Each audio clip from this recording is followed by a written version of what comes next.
ചാനലിലേക്ക് സ്വാഗതം. അപ്പോൾ നമ്മൾ വീട്ടിൽ കുറച്ച് നാളായി വിളക്ക് കൊടുക്കാത്ത വേണം പറയാൻ വേണ്ട. അപ്പോൾ നമ്മൾ വിളക്ക് കൊടുക്കാണ്. മച്ചന്മാർ അമ്മയാണ് വീഡിയോ എടുക്കണേ. അതുകൊണ്ട് കുറച്ച് തെറ്റുണ്ടാവും. നമ്മൾ അടുപ്പൊക്കെ ഉണ്ട് കേട്ടോ മച്ചന്മാർ. ഒരു അടുപ്പുണ്ട്. ഇത് ഞാനിങ്ങനെ തട്ടിക്കൂട്ടി വെച്ചാൽ അങ്ങോട്ട്. അപ്പോൾ നമുക്ക് വിളക്ക് തുടച്ച് ഇപ്പോൾ മച്ചന്മാർ വിളക്ക് തുടച്ചിരിക്കുകയാണ് കേട്ടോ. റസല് വിളക്കുക വെളുത്ത് കുട്ടപ്പനായി. പുതിയ വിളക്കണൊക്കെ ഉണ്ട്. ഇതിലത്തെ ഈ കരി പോകുന്നില്ല കേട്ടോ. ഇവിടെ ഒരു കരി ഉണ്ട്, അത് പോകുന്നില്ല. അങ്ങനെ കുറേ തയ്ച്ചു കഴിഞ്ഞില്ല. ഇങ്ങനെ ഇരിക്കട്ടെ. ഇവിടെയൊക്കെ കാണുമ്പോൾ നല്ല പുതിയ വിളക്കണൊക്കെ ഉണ്ട്. നമ്മുടെ ഒരു മരുന്നുണ്ട് കേട്ടോ. ഞാൻ പുറത്ത് പോയിട്ട് കാണിച്ചു. ഞാൻ റെക്കമെൻഡ് ചെയ്യുന്ന സാധനമാണ് ഇത്.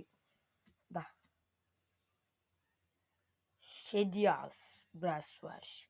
നല്ല പ്രൊഡക്റ്റാണ്. അമ്മ തൊഴിലുറപ്പിന് പോയിട്ട് വരുമ്പോൾ വാങ്ങിച്ചാന്ന്.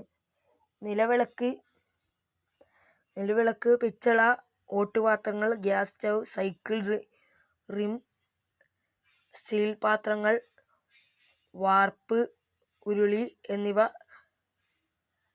ശ്രേയസ് ബ്രാസ് വാഷ് ഉപയോഗിച്ച് പെട്ടെന്ന് വൃത്തിയാക്കി കിട്ടുന്നു മച്ചാമാരെ.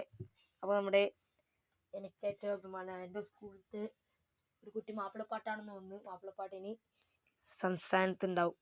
ഓക്കെ, കാസർഗോഡിന് വേണ്ടി.